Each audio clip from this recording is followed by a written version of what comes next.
आहात विद्यार्थी मित्रांनो, कसा चालू आहे अभ्यास? तर युनिव्हर्सल कोचिंग इन्स्टिट्यूटच्या डिजिटल प्लॅटफॉर्म मध्ये आपलं सर्वांचं मनापासून स्वागत आहे. तर मित्रांनो, इयत्ता 7वी स्कॉलरशिप जी या वर्षीपासून सुरू झालेली आहे, तर या वर्षी सुरू झालेल्या स्कॉलरशिपच्या जो स्वाध्याय क्रमांक 1.1 आहे त्याचं विश्लेषण आज आपण घेऊन येत आहोत.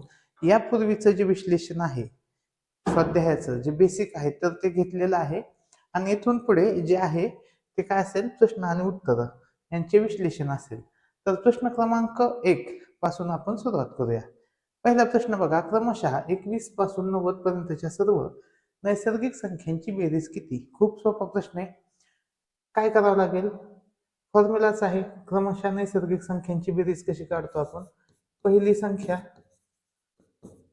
संख्या अधिक शेवटची संख्या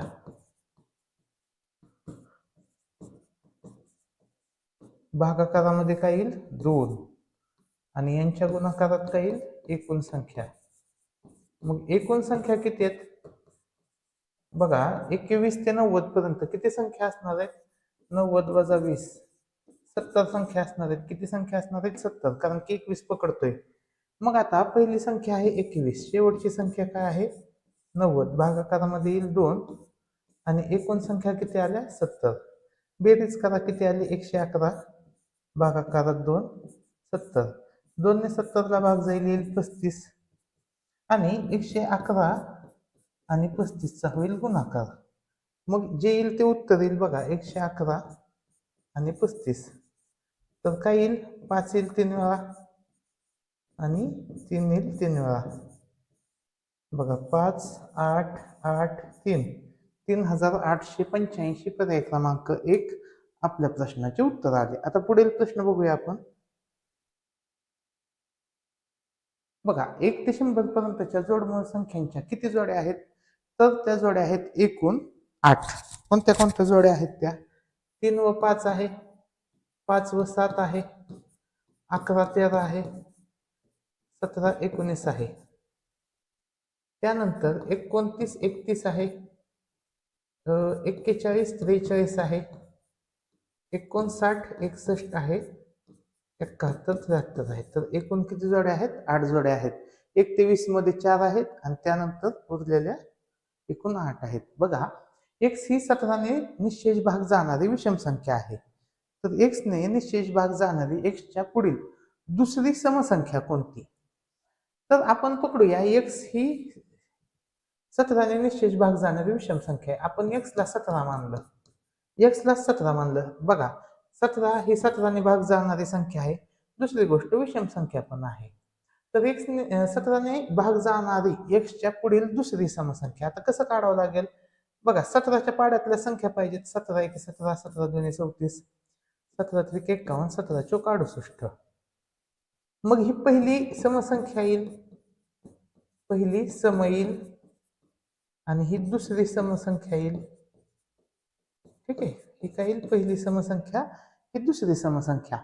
मग मला सांगा, 17 आणि 68 मध्ये कितीच फरक आहे? 68 वजा 17 51चा. म्हणजे x मध्ये किती मिसळल्यावर पुढची समसंख्या मिळेल आपल्याला? 51.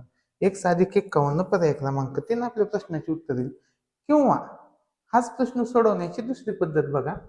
आपण कसं करत असतो की x ही 17 ने निशेष भाग जाणारी विषम संख्या आहे. तर x ही काय? विषम संख्या आहे. मग आपल्याला समसंख्या शोधायची. मग त्याच्यात 1 मिसळा, समसंख्या येईल. बरोबर, 1 मिसळली की समसंख्या येईल. पण आपल्याला दुसरी समसंख्या विचारली त्याच्यानंतरची, मग त्याच्यामध्ये किती मिसळावं लागेल? पुढची समसंख्या ही झाली पहिली समसंख्या, आणि त्याच्यामध्ये 2 मिसळले की त्याची पुढील समसंख्या मिळाली. म्हणजे उत्तर काय यायला पाहिजे होतं आपलं? x अधिक 3.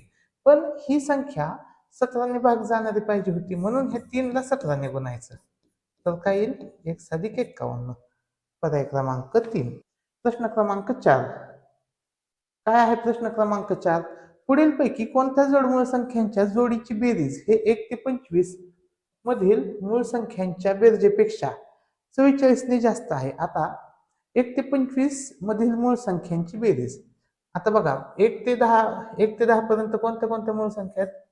2 3 5 7, 11 13 17 19, आणि कोणती संख्या आहे 23. तर ह्यांची बेरीज करूया आपण. बघा 7 आणि 3 10 आणि 5 आणि 2 7 17 आली बेरीज ह्यांची. ठीक आहे 10 आणि 7 17. ही झाली 30 आणि ही पण झाली 30. ह्यांची बेरीज आली 60 आणि ही आली 23. तर बघा 60 आणि 17 किती झालं 77. 77 अधिक 23 बेरीज किती आली 100. तर 100 पेक्षा 44ने मूळ संख्यांच्या बेरजेपेक्षा 44ने जास्त म्हणजे 100 पेक्षा 44ने जास्त म्हणजे 144. कोणाची बेरीज 144 येते तर बघून घ्या. पर्याय क्रमांक 1 ची बेरीज 144 येत आहे आणि तेच आपल्या प्रश्नाचे उत्तर आहे. ठीक आहे. मग पुढील प्रश्न बघूया. प्रश्न क्रमांक 5.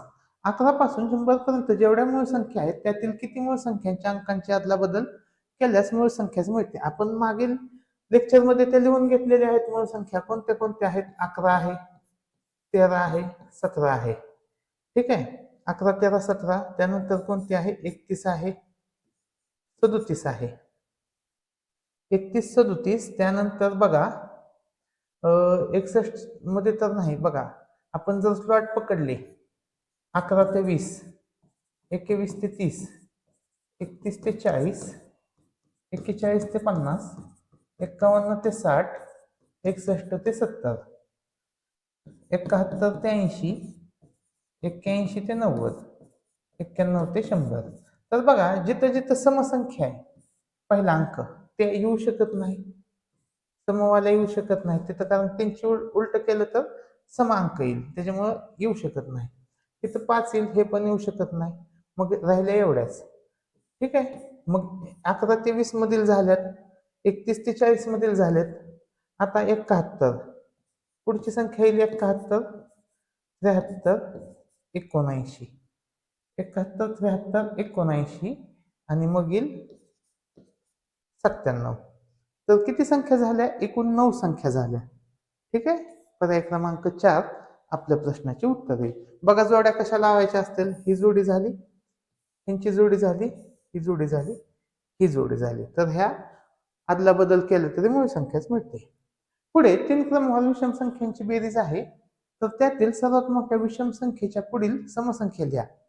मग 3 क्रमवार विषम संख्या कशा असणार. पहिली विषम संख्या समजा आपण ए घेतली, ए घेऊया.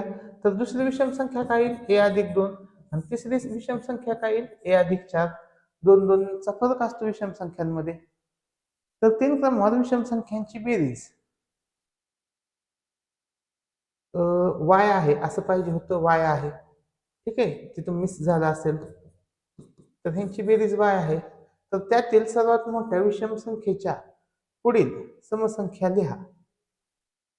मग सगळ्यात मोठी विषम संख्या काय येईल बघा.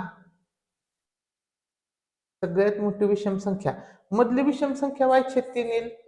मधली जी विषम संख्या आहे मधला जो अंक येईल तो येईल y/3 आणि मग त्याच्या पुढचा अंक काय येईल y/3 अधिक 2. ठीक आहे. हा काय येईल सगळ्यात मोठा विषम अंक आणि त्याच्या पुढील समसंख्या म्हणजे त्याच्यात एक मिसळावं लागेल म्हणजे उत्तर काय येईल पर्याय क्रमांक 4. तिथं वाय पाहिजे होतं ते प्रिंटिंग मिस्टेकमुळे झालेलं आहे. आता पुढील पैकी कोणती समूळ संख्येची जोडी नाही.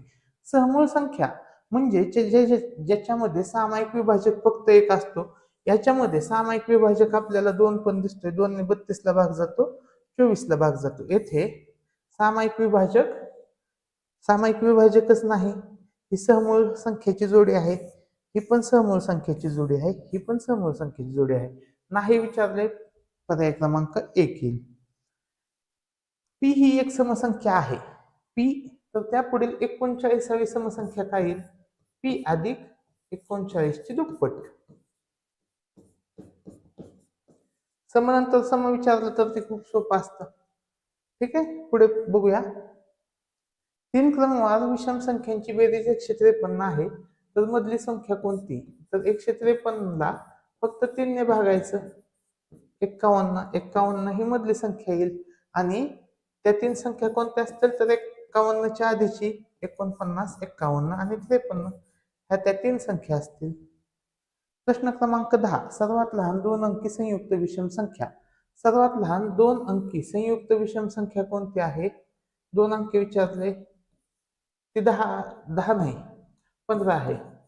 बघा आपण 10 पासून लिहूया. 10, 11, 12, 13, 14, 15. मग विषम संख्याच फक्त बघायच्यात आपल्याला.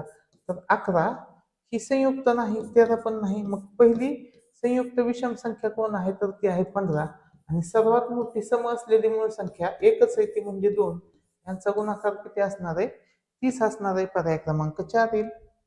प्रश्न क्रमांक 11. 21 ते 30 पर्यंतच्या मूळ संख्यांची बेरीज व संयुक्त संख्यांची बेरीज यामधील फरकास पुढीलपैकी कोणत्या संख्येने निश्चेष भाग जातो? काढून घेऊया. बघा 21 ते 30 मध्ये 23 आणि 29 ह्या दोन संख्या कशा आहेत? तर ह्या दोन संख्या आहेत मूळ संख्या. यांची बेरीज किती येईल? 52. ठीक आहे. 21 ते 30 पर्यंतच्या सर्व संख्यांची बेरीज किती असते? 255. त्यामधून जर 52 वजा केलं तर किती येईल? 203. 203 ही संयुक्त संख्यांची बेरीज येईल. 203 कशाची बेरीज येईल? संयुक्त संख्यांची बेरीज येईल. मग आता मला सांगा, संयुक्त संख्येची बेरीज माहिती, मूळ संख्येची बेरीज माहिती, यांचा फरक बघूया. 203 वजा 52 इथं आलं 151. मग 151 ला कोणत्या संख्येने भाग जातो? 3 ने भाग जातो का? 3 ने भाग जात नाही. 7 ने भाग जातो का? तर 7 ने भाग देऊन बघा जात नाही. 17 ने पण भाग जात नाही. फक्त 151 ला 151 नेच भाग जातो. पर्याय क्रमांक 3 आपल्या प्रश्नाचे उत्तर येईल.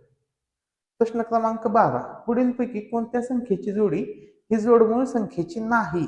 आता जोडमूळ संख्यामध्ये कितीचा फरक असतो? दोन मूळ संख्यामध्ये 2चा फरक असतो. यांच्यामध्ये कितीच फरक दिसतोय? 4चा. त्याच्यामुळे ही जोडमूळ संख्येची जोडी नाही. ही जोडमूळ संख्येची जोडी आहे आहे आहे. ठीक आहे. मग अशीच आपण 8 जोडमूळ संख्येची जोड्या लिहिल्या. आता पुढील विधाने वाचून योग्य पर्याय निवडा. 29 ते 31 या जोडमूळ संख्या आहेत का? तर त्या आहेत. 29, 31 या सहमूळ संख्या आहेत. बरोबर आहे. 29, 31 या मूळ संख्या आहेत. म्हणजे तिन्ही विधानं कशी आहेत? तर ती योग्य आहेत. मग याचं उत्तर काय येईल? अ, ब, क अचूक आहे. पर्याय क्रमांक 1 आपल्या प्रश्नाचे उत्तर येईल. 4567 नंतर येणारी 6वी समसंख्या. मग बघा 4567 मध्ये एक मिसळलं तर 4568 येतं. पहिली समसंख्या आली. मग राहिल्या किती? 6 मिळवायच्या होत्या, राहिल्या 5. 5 ची दुप्पट 10 म्हणजे 4578. ठीक आहे. 4578 आली 6वी समसंख्या. 10वी विषम संख्या. आता 10वी विषम संख्या काय असेल? 10वी विषम संख्या म्हणजे ह्याच्यात डायरेक्ट 20 मिसळावं लागेल. 4587 4587 यांच्यातील फरकाचा वर्ग किती? यांच्यातील फरक किती? 4587 वजा 4578. यांच्यातील फरक आला 9. 9चा वर्ग काय येईल? 81. पर्याय क्रमांक 3. आणि आजच्या लेक्चरचा आपला शेवटचा प्रश्न. तर ही व्हिडिओ सिरीज तुम्हाला कशी वाटते हे मला कमेंट सेक्शन मध्ये सांगा. व्हिडिओ आवडल्यास नक्की लाईक करा, आपल्या मित्रांना शेअर करा. आणि तुम्ही कोणत्या गावातून, कोणत्या शाळेतून हा व्हिडिओ बघताय हे मला कमेंट सेक्शन मध्ये सांगा. ठीक आहे. आता शेवटचा प्रश्न बघा. 50 या संख्येच्या आधीच्या लगतच्या 3 मूळ संख्यांची बेरीज. आता 50 या संख्येच्या आधीची मूळ संख्या 47 आहे, 43 आहे, 41 आहे. यांची बेरीज व नंतरच्या लगतच्या 3 मूळ संख्यांची बेरीज. नंतरच्या लगतच्या 3 मूळ संख्या कोणत्या आहेत? 53, 59 आणि 61. ह्या 3 आहेत. यांची संख्यांची बेरीज, यांच्यातील फरकाला कितीने भाग जाईल? बघा आता बेरीज करूया. 7 आणि 3 10 आणि 11, 4 3 12 आणि 1 13, 9 आणि 1 10 आणि 3 13, 5 आला 1, 5 आणि 5 10, 10 आणि 7 17, 173 मधून 171, 131 वजा केला आपण. इथं आलं 2, इथं आलं 4, 42. 42 ला कशाने भाग जातो? 3 ने जातो, 2 ने जातो, 7 ने जातो, 4 ने जातो का? नाही. तर उत्तर काय येईल? अ, ब, ड. पर्याय क्रमांक 4. तर अशा पद्धतीने आपण स्वाध्याय क्रमांक 1.1 कंप्लीट केलेला आहे. पुढील लेक्चरमध्ये आपण स्वाध्याय क्रमांक 1.2 घेऊन येत आहोत. तर हा व्हिडिओ आवडल्यास नक्की लाईक करा. व्हिडिओ शेवटपर्यंत बघितल्याबद्दल धन्यवाद.